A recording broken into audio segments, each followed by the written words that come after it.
Hello YouTube, my name is Nero, and today we have some Call of Duty Black Ops 3 and another episode of Dear Nero, which of course is the weekly series here on my channel, where subscribers send me in fan mail and or fan questions, and I do ask and answer them.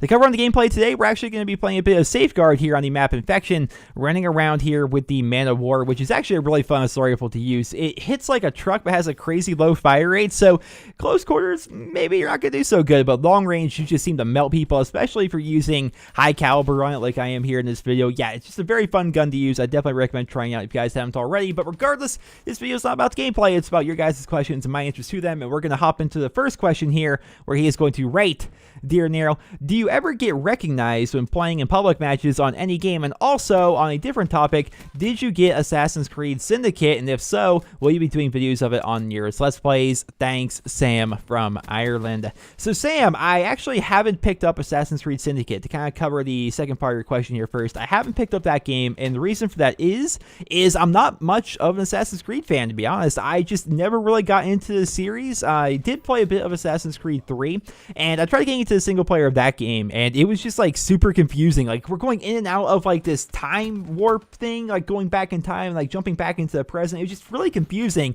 for somebody like me that's never played the series before, and so I didn't really get into the single player aspect of the game. But I will say, the multiplayer for Assassin's Creed 3, which I know that was like several games ago, was actually really fun, and I'm sure it's a staple in the franchise, and some of you guys that love Assassin's Creed could probably tell me the name of this game mode.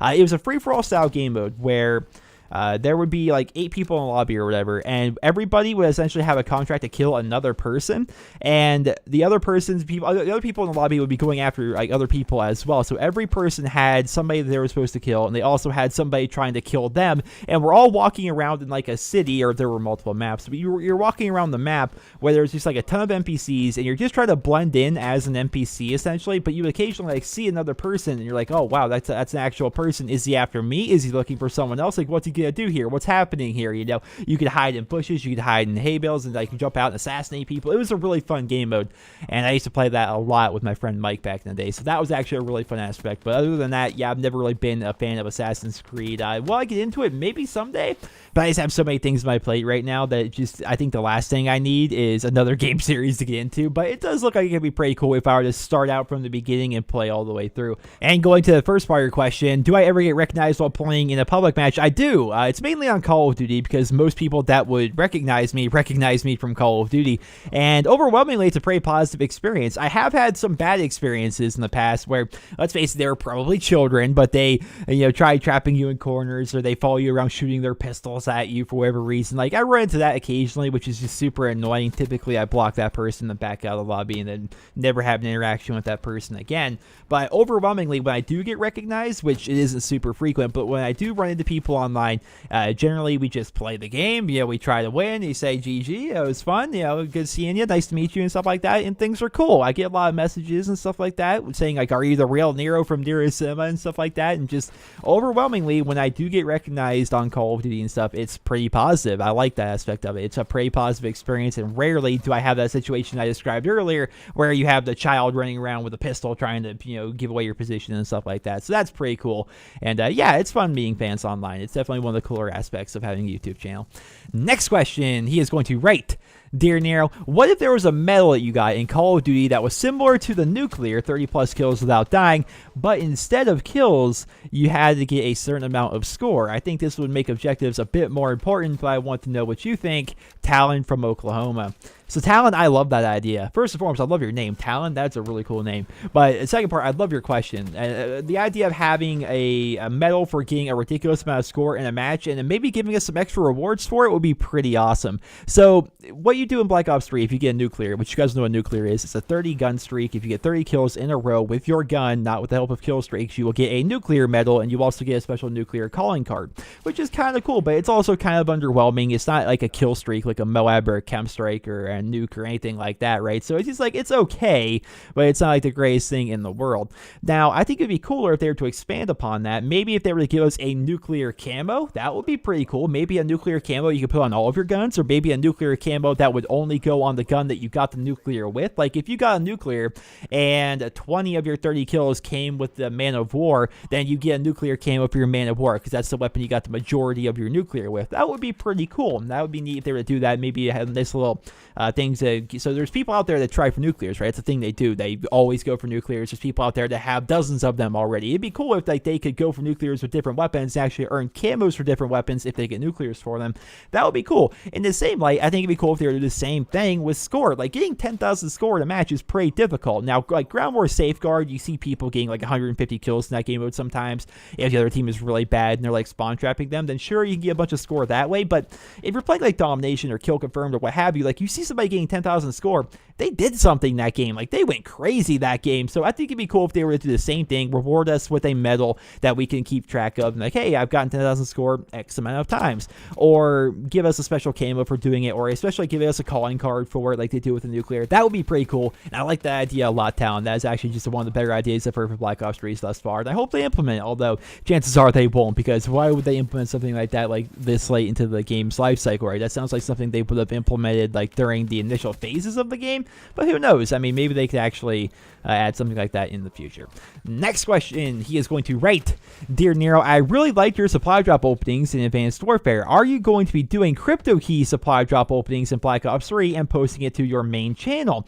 Andrew, aka SB Drew from Texas. So Andrew, I am going to be doing that. I actually announced it on Twitter, but I don't think I've announced it here on the YouTube channel, so allow me to take the time to do that right now. I am going to be doing supply drop openings here in Black Ops 3, but what I'm doing is I'm saving all of my crypto keys right now, which I have over 200 of them at the time of me recording this video, and I am going to open up a bunch of supply drops on Christmas Eve. So that's the idea. I'm going to do a video, I'm going to record it and post it on Christmas Eve where I open up just a ridiculous amount of supply drops. I'm saving all of my crypto keys up until that day.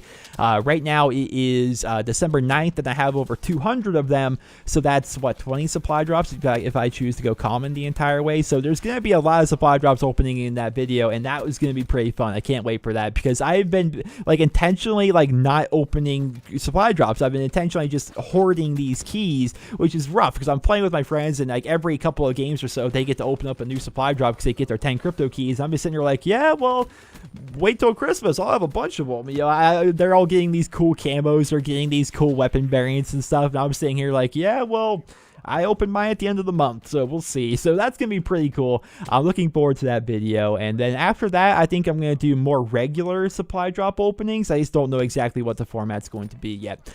Next question, he is going to write, Dear Nero, I know it came out a while ago, but what is your opinion on the new Xbox One dashboard? I personally like it because it is faster to see my friends and messages. However, some of my friends say that they are having trouble finding the apps that they want to open. I love each and every one of your videos. Keep up the great work, and I hope you have a wonderful day. Tyler from Georgia.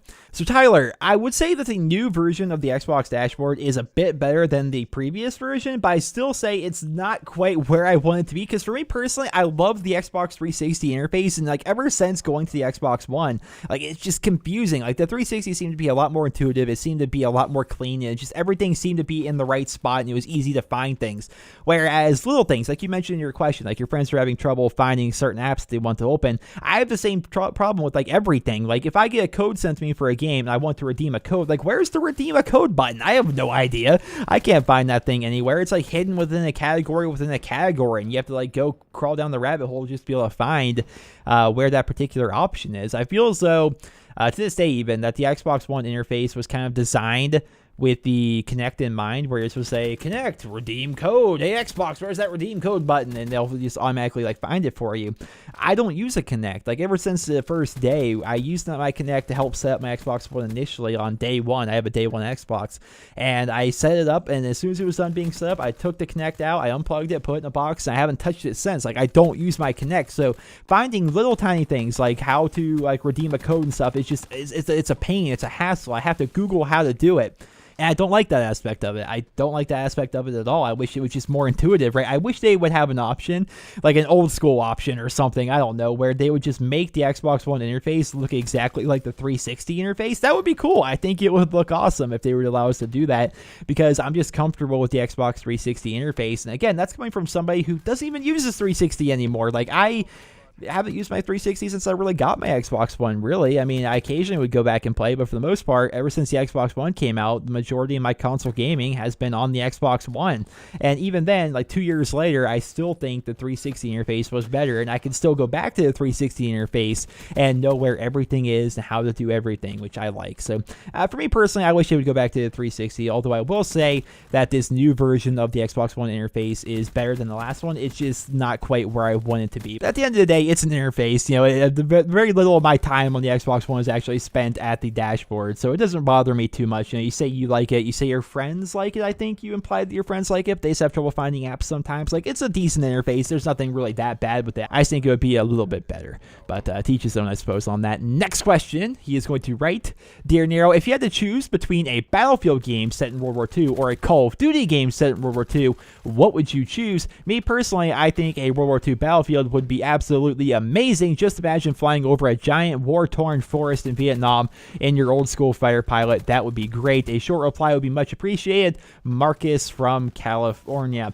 So Marcus, that is a really tough question. That is a really, really tough question. Because I've talked about it before. I think a brand new Battlefield game that was set in World War II, that would just be one of the best games ever, I think, because Battlefield, especially because of the Xbox One and PS4, like, console Battlefield's actually amazing now. Like, I really didn't think that Battlefield was that great back in the 360 or PlayStation 3, just because, like, it was very limited. Like, they would make the maps really small, which isn't Battlefield. They would make it so there was, like, a very small number of people on each team, which half of them would be in vehicles, which is, it's just, you were running around, you couldn't find anybody. On the Xbox One and PlayStation 4 versions of the game, it's a lot more fun because it actually has the correct player count. And the PC's always been great for Battlefield, right? It's always been a thing. And so I think like a modern World War II game, which sounds weird to say, but a new World War II game would be amazing. You know, I think it'd be fun to be able to play that in Battlefield, you know, rolling around in tanks, having the fighter jets going up there, fighting in Germany, fighting in Japan, fighting on the islands and whatnot. I think it would be really fun. I think that'd be a fantastic game, especially with like new graphics and everything. Like, I get that a lot of the old Battlefield games were World War II. Like, everyone says, well, just go play the old Battlefield games.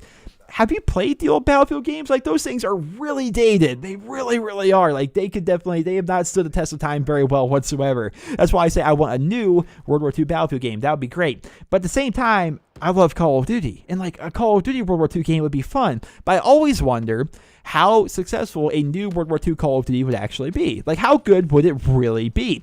If you think about it, most of the rifles, with the exception of one, would be semi-automatic. You know, a lot of people didn't like that about Call of Duty World at War, but it was actually right, you know, in the context of World War II. Back in World War II, there was one full auto assault rifle. It was the STG-44. It was made by the Germans, and it was actually the first assault rifle in existence, and it kind of paved the way for the AK-47 and so on and so forth, right? That's actually fact. I don't know how good a Call of Duty would be nowadays if every rifle was semi-automatic. Sure, there were submachine guns, and those were full auto. Sure, there were heavy weapons like the MG42s of the world, the Brownings of the world. Like, those things were full auto as well. You had a bunch of really awesome bolt-action sniper rifles, and there was a lot of different weapons in World War II that we haven't seen in Call of Duty before. Sure, that could be cool, but I just wonder how successful that game really would be if we were limited to the technology of the 1940s.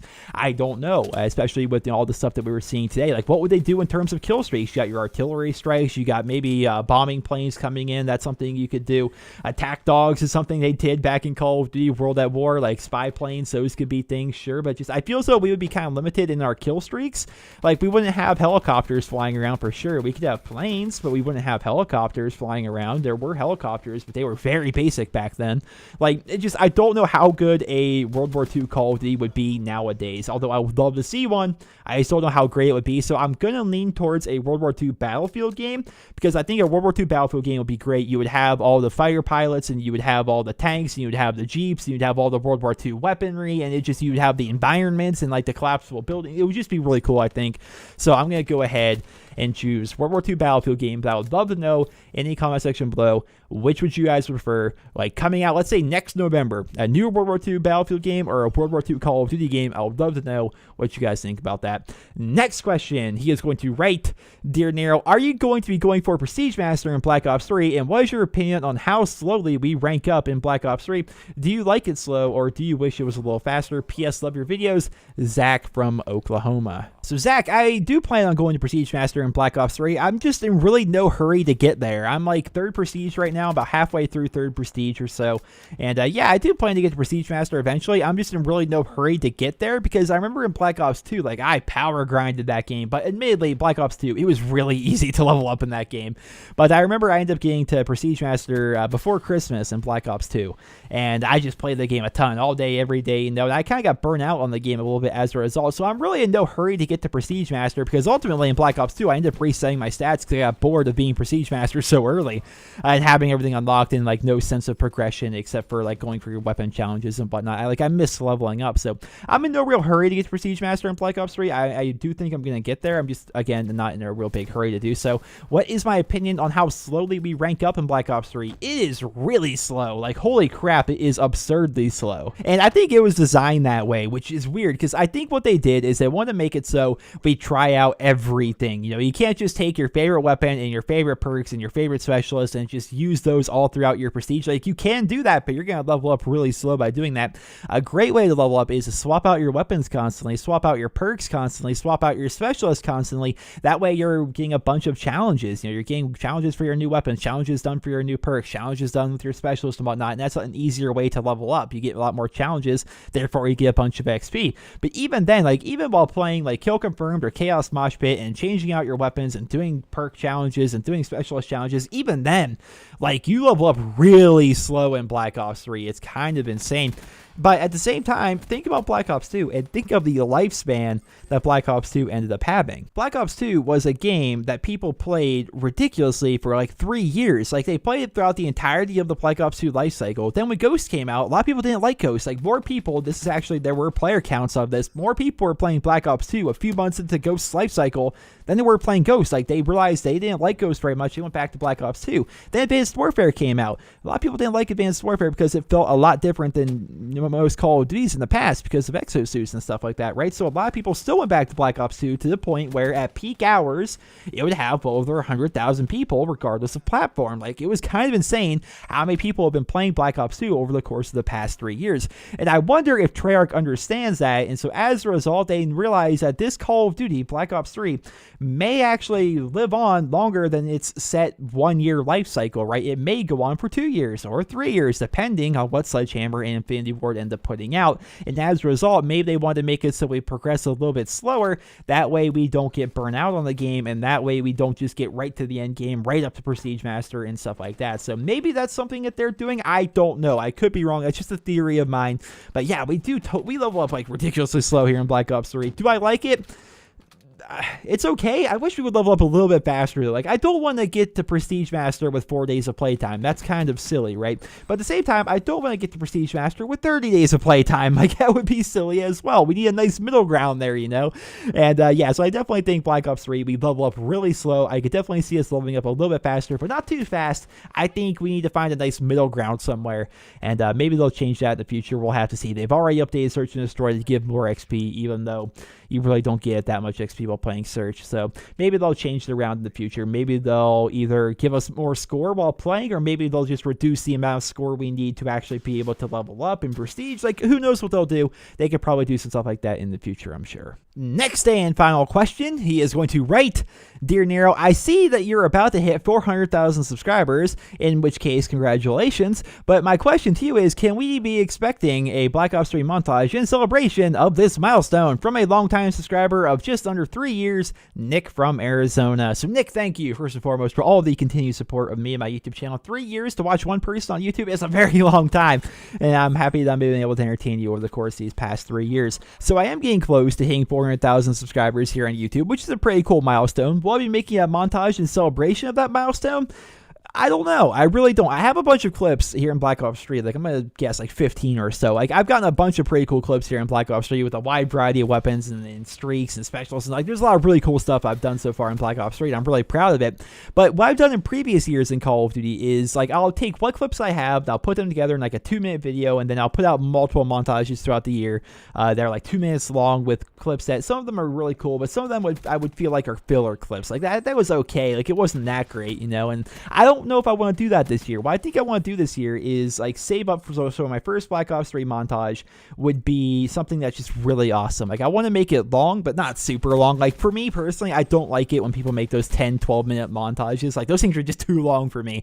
How long can you watch people just get quad feed? Oh, quad feed. Oh, quad feed. Oh, another quad feed. Oh, quad feed. Oh yeah, quad feed. Yeah, it gets old when you're watching a 10-minute long video. So I'm looking for like a 5 or a 6 minute long montage, and I want to put it together myself. We'll have to see. Maybe I'll hire an editor. I don't know. But I want to make sure all the clips are really cool. I want to make sure it all just works well together. So I don't want to rush out a montage, because if you rush a montage, it could turn out kind of subpar in certain parts of it. And I don't want that to be the case. So if I hit 400,000 subs, which I'm pretty close to doing, that's going to be cool. There isn't going to be a montage or anything like that for 400,000, but there is going to be a montage for Black Ops 3. I'm just not rushing it. I'm just taking my time with the clips, and hopefully going to be able to put together a really cool video that you guys will enjoy. And so there's going to be no set time frame on when that's going to come out. And that, ladies and gentlemen, is going to conclude this week's episode of Dear Nero. I hope you guys all enjoyed it. And if you did, please remember to leave a rating where you guys feel via deserves. And if you guys would like to submit your questions and possibly be one of the lucky few featured on the next episode of Dear Nero, simply send me a personal message here on YouTube. It's a very simple process, guys. Go to my YouTube channel, go to the About section, and from there you will find a send message button. If you're watching this video on mobile, and if you would like to submit your question via a mobile device, you need to go to my YouTube channel and then request to view it in desktop mode, and from there you will actually see the send message button, because YouTube is YouTube, and for whatever reason doesn't have a send message button on its YouTube mobile app. All right, so that's how you do it. I hope you guys all enjoyed the video. Remember to leave a rating, and I hope you guys all have a wonderful day.